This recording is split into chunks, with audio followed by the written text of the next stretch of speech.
Dice: la Secretaría de Relaciones Exteriores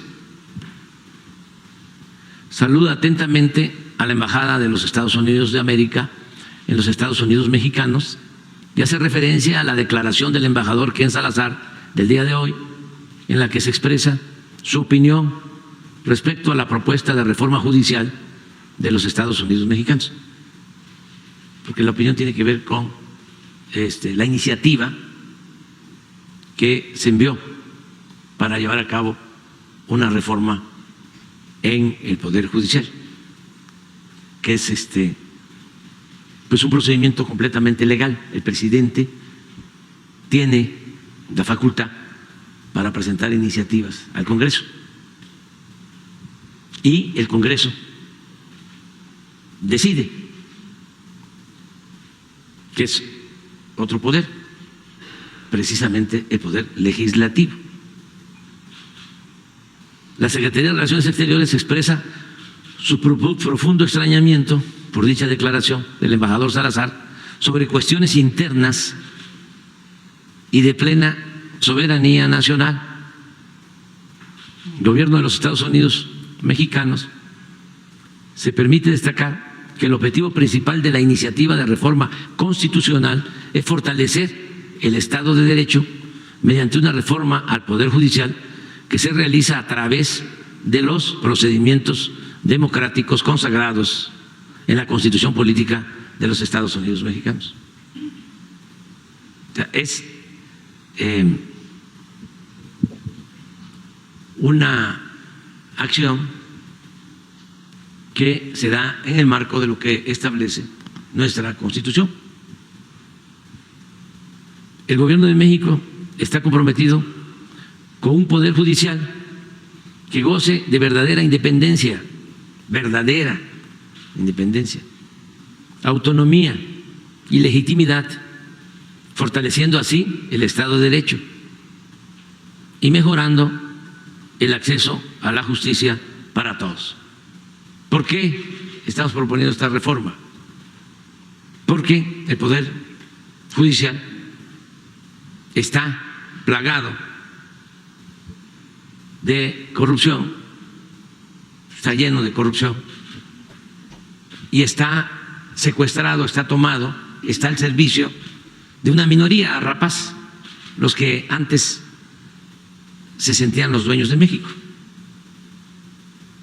Y nunca el Poder Judicial, en los últimos tiempos, en la historia moderna, ha impartido justicia para los mexicanos, sino está convertido en un instrumento al servicio de una minoría. Era lo que sucedía con el Poder Legislativo,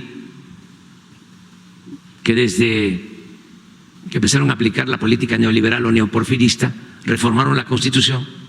Ahí no había ninguna protesta, ni de Estados Unidos, ni de la oligarquía nacional, ni de los medios de comunicación al servicio de la oligarquía. Y todas las reformas que se hicieron en 36 años de periodo neoliberal fueron para legalizar el robo, el saqueo de los bienes de nuestro pueblo y de los bienes nacionales, las privatizaciones. Y es increíble que en 36 años que duró el periodo neoliberal nunca aprobaron una sola reforma a la Constitución en beneficio del pueblo. Se dedicaron, al contrario, a quitarle todo lo que se había conseguido con la Revolución de 1910 y había quedado escrito en la Constitución de 1917. Llevaron a cabo contrarreformas, modificaciones al artículo 27 para que desapareciera el ejido y que la tierra ejidal quedara al mercado, que se privatizara. Entregaron las empresas públicas, entregaron las minas, entregaron los ferrocarriles, congelaron los salarios de los trabajadores, le quitaron las prestaciones a los trabajadores, avanzaron en la privatización de la educación pública, de la salud. Entonces, en ese entonces, yo recuerdo que cuando se llevó a cabo la llamada reforma energética para privatizar el petróleo, se acudió a la Corte, al Poder Judicial, para que se celebrara una consulta al pueblo de México, porque lo establece la Constitución en el artículo 35. ¿Y qué hicieron los del Poder Judicial? Rechazar la solicitud de consulta. Y en todo, el Poder Judicial ha estado a favor de esta política que beneficia a una minoría de nacionales y de extranjeros. Por eso se quiere llevar a cabo esta reforma al Poder Judicial. Aquí estamos hablando de la protección del Poder Judicial a los delincuentes de cuello blanco, nacionales y extranjeros. Pero también el Poder Judicial está controlado por las bandas o los jefes de las organizaciones criminales. Domina la delincuencia organizada y domina la delincuencia de cuello blanco al Poder Judicial. Entonces, por eso es importante la reforma. ¿Y qué se propone? De manera muy sencilla y democrática, que en vez de nombrar en la cúpula del poder a jueces, a magistrados, a ministros,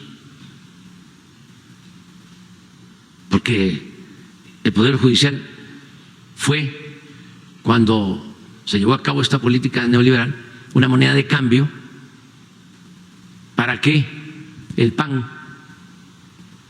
apoyara al PRI de Salinas en todas las reformas privatizadoras, les entregó por completo al PAN el Poder Judicial.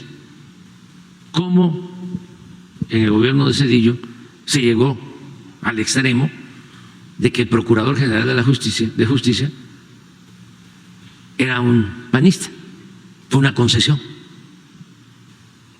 Entonces, si se elige a los jueces, que es lo que estamos proponiendo, elegir a magistrados, elegir a ministros, podemos ir limpiando de corrupción el Poder Judicial y que esos jueces, magistrados, ministros sepan que representan al pueblo, a la nación, y que su función es impartir justicia. Por eso es Suprema Corte de Justicia de la Nación.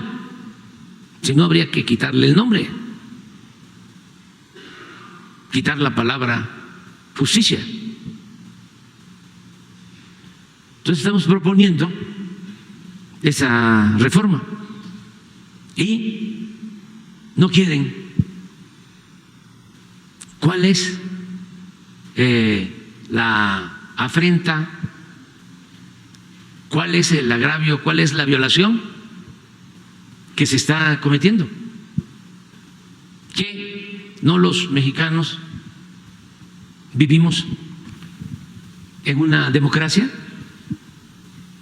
¿Que no es la democracia el gobierno del pueblo y para el pueblo? ¿Que no establece el artículo 39 de nuestra Constitución que el pueblo tiene en todo momento el derecho de cambiar la forma de su gobierno?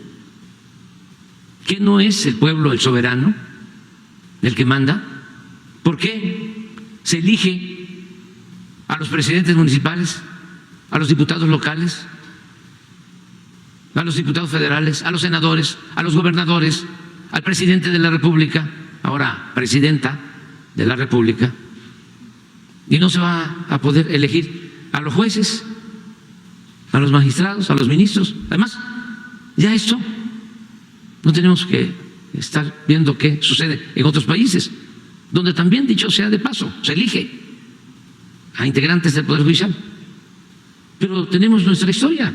Aquí en la época de la República restaurada, en la época del presidente Juárez, de acuerdo a la Constitución de 1857, se elegía a los ministros, a los jueces, a los integrantes de la Suprema Corte de Justicia.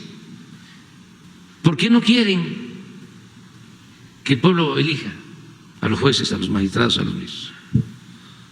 Porque actualmente la mayoría de estos integrantes del Poder Judicial están al servicio, son empleados de los potentados. Y es además muy fácil de demostrar desde el dominio público.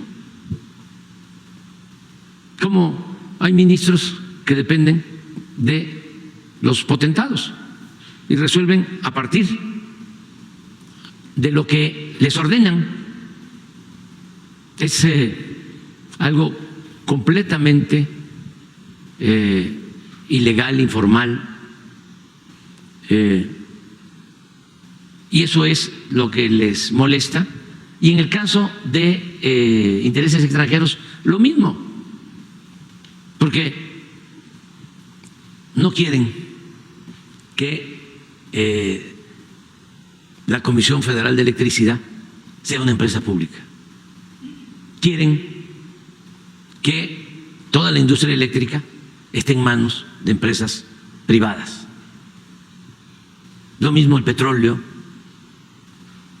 y todas las actividades económicas. Y nosotros pues no estamos aquí para aplicar esa política. Eso era antes del 18. Tardaron 36 años con esa política, desde 1983 hasta el 2018. Y fue un fracaso rotundo. Lo que dejaron al pueblo de México fue más pobreza, una monstruosa desigualdad económica y social y violencia que todavía estamos padeciendo por el abandono al pueblo, por el abandono a los jóvenes y, desde luego, por la corrupción, porque se dedicaron a saquear. Es increíble, pero nunca en la historia de México habían robado tanto los potentados como en los 36 años del periodo neoliberal.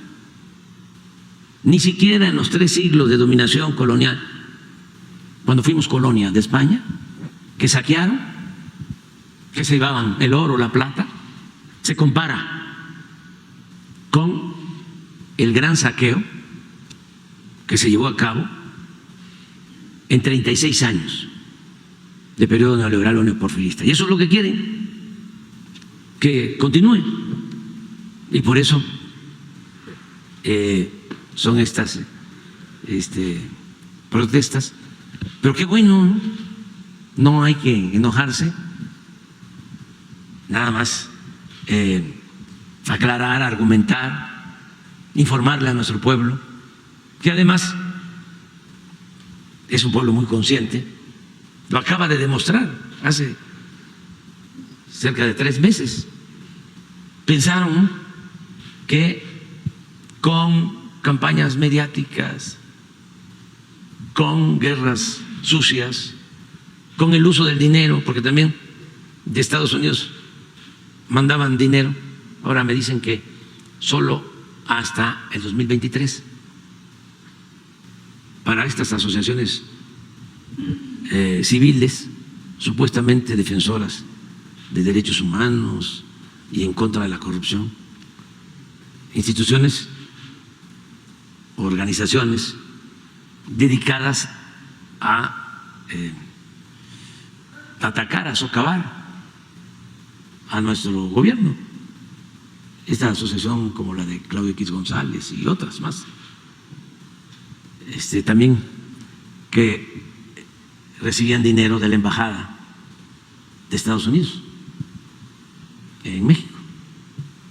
Pero bueno, ya cuando menos ya nos contestaron de que se terminaron los convenios hasta el 23, o sea que ya 24 ya no les dan dinero.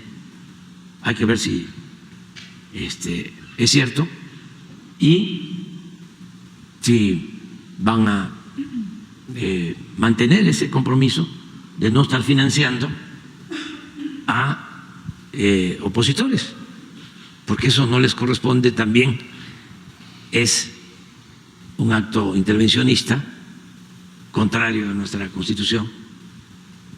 Pero en fin, entonces, en tal virtud, dice la carta, o el extrañamiento, la declaración del embajador de los Estados Unidos de América, expresando su postura sobre este tema, que es de carácter estrictamente interno del Estado mexicano, representa una acción inaceptable de injerencia, contraviene la soberanía de los Estados Unidos mexicanos y no refleja el grado de respeto mutuo que caracteriza las relaciones entre nuestros gobiernos.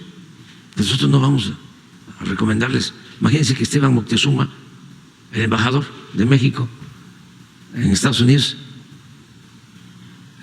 lea un documento diciendo que por qué Estados Unidos vende o regala tantas armas para que se hagan las guerras en Gaza o en Ucrania o en cualquier otra parte en donde mueren inocentes. ¿Qué contestarían? ¿Usted qué tiene que meterse? Nosotros no hacemos eso. Y claro, esto lo celebran, este injerencismo, porque son muy simpatizantes de la política prepotente, ¿no?, de Estados Unidos. Lo celebran los de la oligarquía, la prensa vendida o alquilada. Estoy seguro que las declaraciones, no he visto la prensa, pero de Ken deben de estar en 8 columnas en todos los periódicos, todos, ¿no? A ver, pongan Reforma. Bueno, ya termina ahí. Pongan Reforma, pongan el Universal, porque son iguales. Es lamentable. No, y al rato va a aparecer hoy un manifiesto de apoyo a Ken Salazar de los abajo firmantes, de la intelectualidad orgánica del conservadurismo. De ustedes no, y de la mayoría de los mexicanos mucho menos, tampoco. Ahí está. Imagínense eso. Sirve al narco. Reforma. Fíjense, arriesga democracia. A ver, esa del milenio. Hasta Francisco se fue. Embajadores de Estados Unidos y Canadá ponen peros. ¿Y quiénes son? Con todo el respeto, para opinar sobre este tema.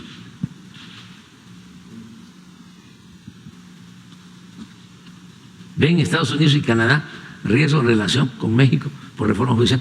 Y no sé si se dan cuenta cómo se armoniza Estados Unidos y Canadá, que también es lamentable, porque esto no es Ken es el vocero, esto es el Departamento de Estado del gobierno de Estados Unidos.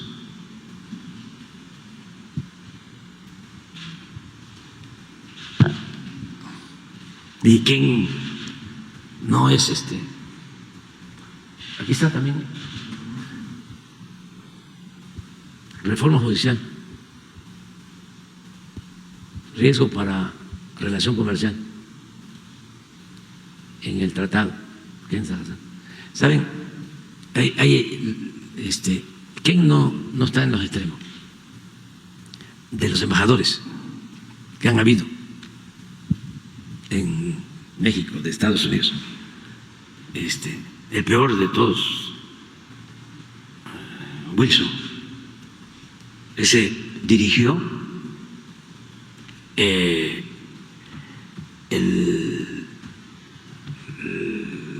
operativo, la canallada, para para asesinar al presidente Madero, al apóstol de nuestra democracia, llamado Pacto de la Embajada.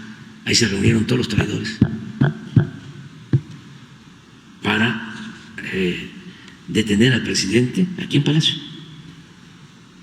1903, presidente electo democráticamente, y al vicepresidente José María Pino Suárez. Y los detuvieron aquí, los bajaron a la intendencia del Palacio, los tuvieron como 5 días presos en la intendencia, y luego en la madrugada, mes de febrero, 23 de febrero, los sacaron en 1903 y los asesinaron. Y todo eso lo fraguó, lo dirigió el embajador de Estados Unidos en México, Wilson. Lo peor que ha habido. Y el mejor, fíjense, Daniel, Joseph Daniel, embajador, cuando el presidente de Estados Unidos era Franklin Delano Roosevelt. Claro, un gran presidente. Hay 2 presidentes que nosotros los mexicanos tenemos que respetar mucho. 2 presidentes de Estados Unidos. Uno, el presidente Lincoln. Fíjese, presidente Lincoln, republicano, pero no reconoció la intervención, la invasión francesa, ni a Maximiliano, al emperador ni a la emperatriz Carlota, y apoyó al presidente Juárez. Pero eso se decía antes. Habrán muchos Abranes, pero como Abraham no habrán. Así se decía en México. Un gran reconocimiento a Lincoln. Y el otro presidente, Roosevelt, demócrata, porque a él le corresponde gobernar Estados Unidos después de una crisis económica, de un crack económico. Él saca adelante a su pueblo y lleva a cabo una política de buena vecindad.